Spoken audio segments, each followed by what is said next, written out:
Eminent Domain is a space civilization building game that combines deck building mechanics with tableau building and role selection mechanics made popular by games like Race for the Galaxy. It's one of a few games to come out in the past while that got its start as a Kickstarter project, and it's now widely available. In Eminent Domain, players compete to build the most expansive and technologically advanced civilization that they can, by producing and trading resources, colonizing planets, and researching technologies to gain influence. Now, games play in about 45 minutes, and you can play with 2 to 4 players. So each player starts Eminent Domain with one face-down starting planet in their empire, and a deck of 10 role cards. 5 of those cards are going to form their first hand, while the rest sit in a draw pile in front of each player's. The remaining role cards, planet cards, as well as fighter, influence, and trade good tokens, and the technology cards all end up in a tableau in the middle of the table that players are going to draw from.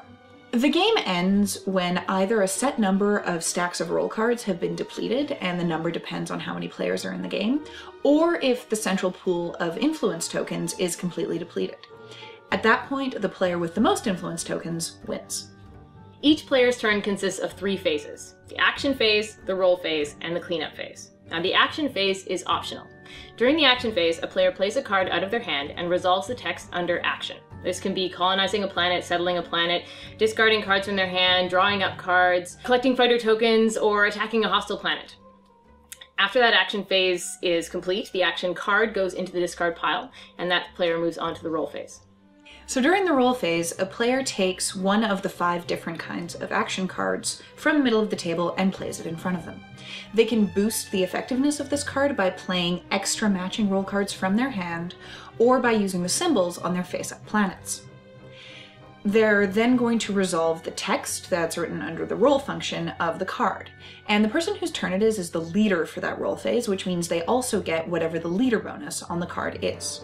The survey cards are going to let you look at a certain number of planets in the draw pile and then add one of them face down to your empire. The warfare cards let you either collect fighter tokens, or if you have enough fighter tokens to match the attack total on a face down planet, you can return them to the center and flip that planet face up. Face up planets are going to give you trade goods that you can trade for influence tokens or technological specialties, and they're also worth a set number of influence points at the very end of the game. The colonize role is a more peaceful role for taking over planets than warfare. When you colonize, you either add colonies to face-down planets, or you can settle a planet if it already has enough colonies on it and you flip the planet over. The produce trade role allows you to produce resources from planets that are already flipped over, or you can trade resources that you've already produced on those planets. Finally, the research role allows you to purchase technology cards which you can place in your deck that will vary your actions further on in the game and allow you to customize your strategy. So one of the most interesting parts of Eminent Domain is the fact that every other player has a chance to either dissent or follow the leader during the role phase. If they dissent, they're going to draw one card from their draw pile into their hand and move on. If they follow, then they can take a matching set of role cards from their hand and play them on the table, as well as using any matching images on their face-up planets. This lets them also play the role function of whatever card's been drawn, but without that leader bonus. After each player has had a chance to either dissent or follow, then the role phase is over and the game moves on to the cleanup phase. During the cleanup phase, everybody moves the cards that they used in the role phase into their discard piles.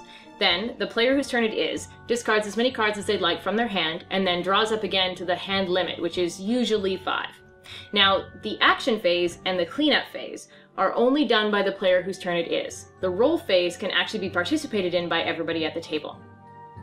So probably my favorite thing about Eminent Domain is that follow and dissent function that we talked about. It really adds a lot of things to the game. First of all, it means that you're never really going to have any downtime because each player has a chance to do something even in the middle of somebody else's turn. The other thing is that it makes the game a whole lot more interactive than a lot of other deck and tableau builders, which can tend to be fairly solitary games.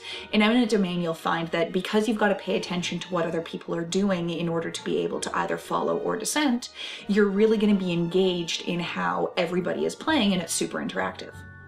One concern that I do have about this game is the production quality is a little bit iffy on the cards.